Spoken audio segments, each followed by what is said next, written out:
अज्ञानी का व्यवहार कैसा होता है? अज्ञानी का व्यवहार? अरे अज्ञानी को तो व्यवहार ही नहीं होता। उसे तो समय सार जी की 413वीं गाथा में अनादि रूढ़, व्यवहार मूढ़ और निश्चय पर अनारूढ़ कहा गया है। क्या कहा है कि जो वास्तव में क्या मानता है, मैं श्रमण हूँ, मैं श्रमणोपासक हूँ, इस प्रकार द्रव्य लिंग में ममत्व भाव के द्वारा मिथ्या अहंकार करता है, वे द्रव्य लिंग में ममत्व भाव के द्वारा मिथ्या अहंकार के कारण वे अनादि रूढ़, व्यवहार मूढ़ होते हुए प्रौढ़ विवेक वाले निश्चय पर आरूढ़ न होते हुए परम सत्यार्थ या कहना चाहिए परमार्थ सत्य भगवान समय सार को नहीं देखते, अनुभव नहीं करते। अरे भाई, राग की मंदता तो ये जीव अनादि से करता आया है, इसमें कुछ नवीनता नहीं है। सम्यक दर्शन के बिना कथन मात्र व्यवहार रत्नत्रय का जीव ने अनंत बार पालन किया है, लेकिन ये व्यवहार रत्नत्रय भी मात्र ज्ञानियों को ही वर्तता है, क्योंकि ज्ञानी जब निश्चय रत्नत्रय का पालन करते हैं तो उनके साथ सहचर रूप से, सहकारी रूप से ये व्यवहार रत्नत्रय सहज रूप से वर्तता है। मिथ्या दृष्टियों को तो व्यवहार हो ही नहीं सकता, क्योंकि निश्चय और व्यवहार ने ये श्रुत ने के सम्यक श्रुत के विषय हैं, सम्यक श्रुत ज्ञान के विषय हैं। नियम सार जी के 121वें कलश में कहा है कि जो कथन मात्र व्यवहार रत्नत्रय है, उसका भव में डूबने वाले जीवों ने अनंत बार आचरण किया है, लेकिन ज्ञान स्वरूप जो एक परमात्म तत्व है, उसका आचरण अभी तक नहीं किया। सबकी सुनी अनुभूति परिचित भोग बंधन की कथा, पर से पृथक एकत्व की उपलब्धि केवल सुलभ न।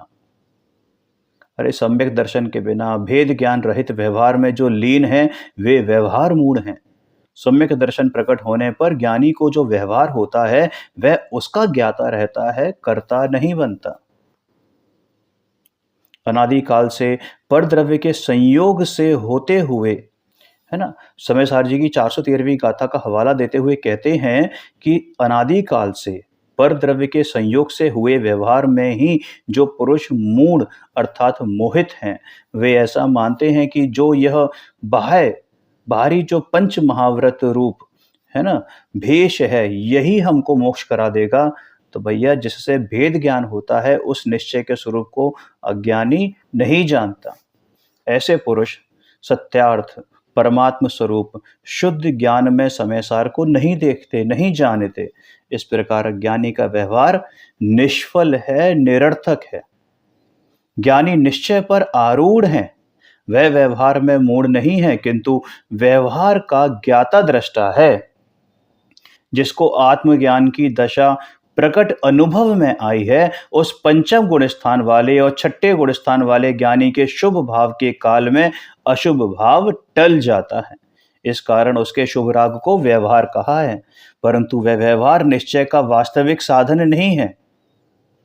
बाह्य निमित्त हो, परंतु वह बाह्य निमित्त निश्चय का कर्ता नहीं है। इस निमित्त और नैमित्तिक में सिर्फ निमित्त और नैमित्तिक का ही संबंध है, कर्ता कर्म का संबंध नहीं है, साधन साध्य का संबंध नहीं है। मात्र उपचार से उसको साधन कहा जाता है। भैया, जब जड़ व चेतन की पर्याय होती हैं, उस समय वहां यदि ज्ञानी की उपस्थिति, उस समय यानी ज्ञानी की उपस्थिति हो तो ज्ञानी उसमें निमित्त कहा जाता है, परंतु निमित्त कर्ता नहीं है। निमित्त व निमित्त कर्ता दोनों में बड़ा भारी अंतर है, बड़ा भारी। अज्ञानी मिथ्या दृष्टि जीव जो राग द्वेष का कर्ता होता है, उसकी भोग अनादि की जो भी क्रियाएं होती हैं, उनका निमित्त कर्ता अज्ञानी कहा जाता है। मिथ्या दृष्टि ही निमित्त कर्ता कहा जाता है। ज्ञानी को अपने ज्ञाता दृष्टा स्वभाव का भान है। उसे जो राग है ना, वह राग की पर्याय में निमित्त है। माफ कीजिएगा, उसे जो राग है वह ज्ञान की पर्याय में निमित्त है, लेकिन राग के कारण ज्ञान हुआ हो ऐसा नहीं है।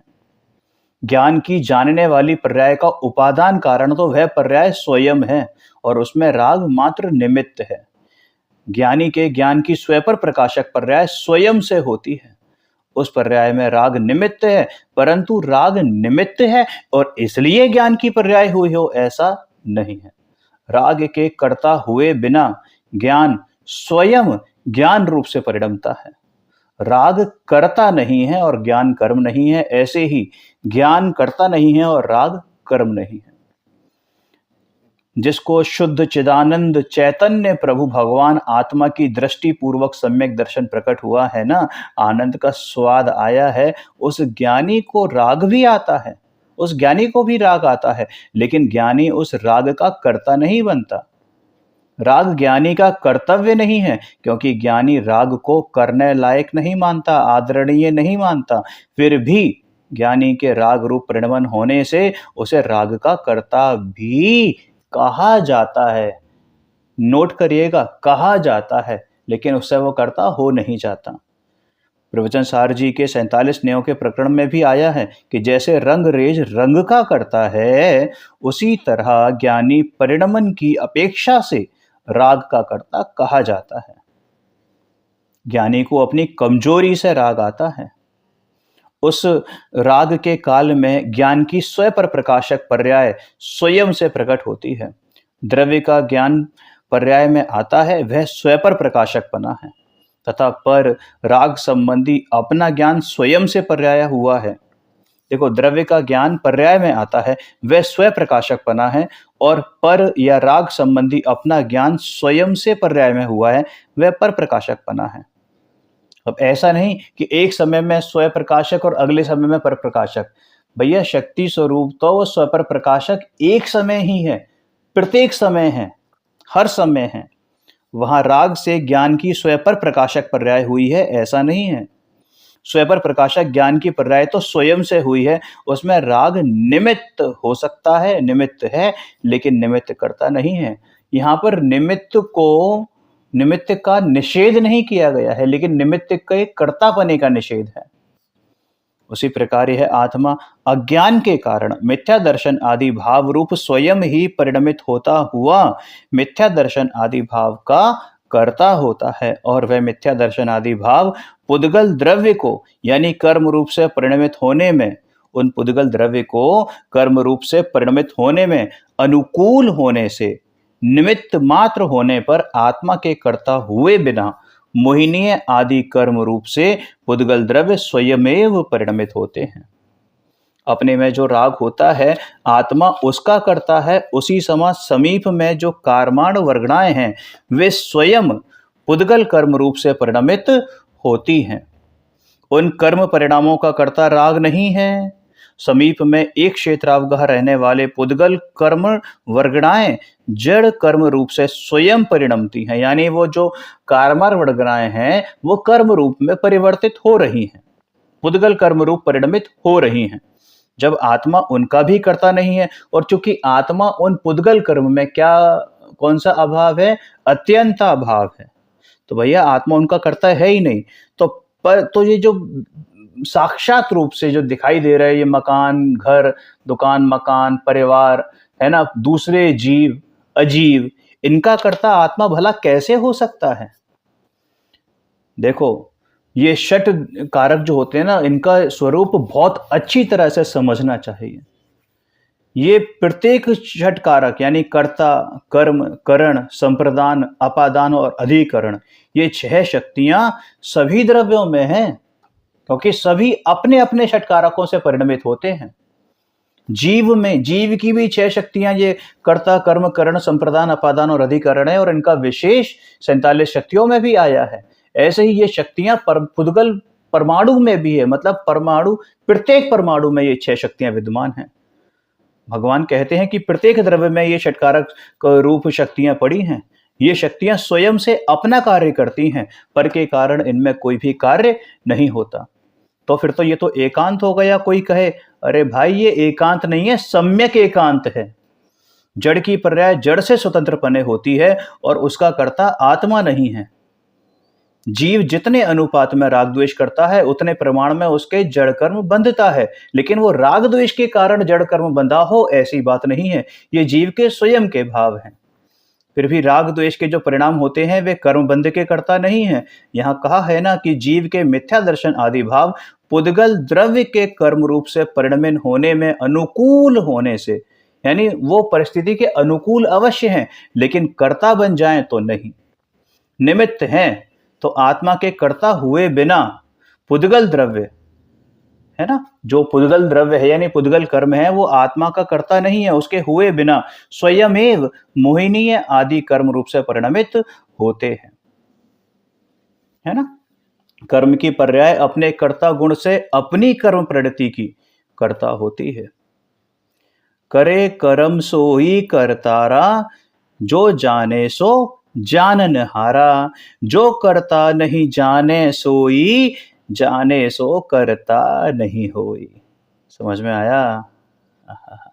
अरे भाई, यह आत्मा आनंद का नाथ नित्यानंद प्रभु सहजानंद परमानंद सदानंद सच्चिदानंद स्वरूप है। ऐसी अपनी आत्म वस्तु की अंतर्दृष्टि होने पर अनुभव में जो अतीन्द्रिय निराकुल आनंद आता है, वह आनंद सम्यक दृष्टि की अनुभव की मोहर है, मुद्रा है। अरे अतीन्द्रिय आनंद स्वानुभव का ट्रेडमार्क है। सम्यक दृष्टि आनंद का वेदन करता है और उसको जो राग आता है ना, उसको वो मात्र ज्ञाता रहता है। दृष्टि की सामर्थ्य से उसका कर्ता भोक्ता नहीं होता। धर्मी को शुभ राग आता है, लेकिन धर्मी राग को दुख रूप हे जानता है, क्योंकि राग ही तो रोग है। अज्ञानी उस राग को अपना कर्तव्य समझता है तथा इससे अपने को सुखी होना मानता है। इस प्रकार दोनों की मान्यता में जमीन आसमान का भेद है। जहां अज्ञानी विकार के कर्तापने से परिणमता है, वहीं ज्ञानी विकार के अकर्तापने से परिणमता है। और यही तो दृष्टि का महात्म्य है। देव शास्त्र गुरु की श्रद्धा का राग, पंच महाव्रत का परिणाम, शास्त्र का ज्ञान, ये सब निमित्त हैं, परंतु ये सब निमित्त आत्मा के सम्यक दर्शन होने के कर्ता नहीं हैं। लेकिन जो सम्यक दृष्टि होता है उनको, या जो मुनि होता है उनको ये भाव आते हैं सहज रूप से, उनको वो जबरदस्ती या खींचतान के नहीं करता। ये व्यवहार साथ में चलता है, सहचारी होता है। क्योंकि अगर निश्चय ना हो तो व्यवहार भी ना हो, और निश्चय होगा तो ये व्यवहार साथ में चलेगा। और जब ये दोनों ही नए समाप्त हो जाएंगे तो क्या कहा जाएगा? नए पक्षाती क्रांति। देखो, ये जीव तो स्वभाव से नए पक्षाती क्रांति ही है, क्योंकि स्वभाव में नए नहीं लगते, समझने और समझाने में नए लगते हैं। नयों से समझा जाता है, लेकिन ऐसा भेद रूप तो मान नहीं लेना। आचार्य क्या कहते हैं? हम भेद से समझाएंगे, लेकिन तू भेद मान मत लेना, कर मत लेना। भैया, जीव के भावों के निमित्त मात्र होने पर पुद्गल द्रव्य स्वयं अपने भाव से ही कर्म रूप परिणमित होता है।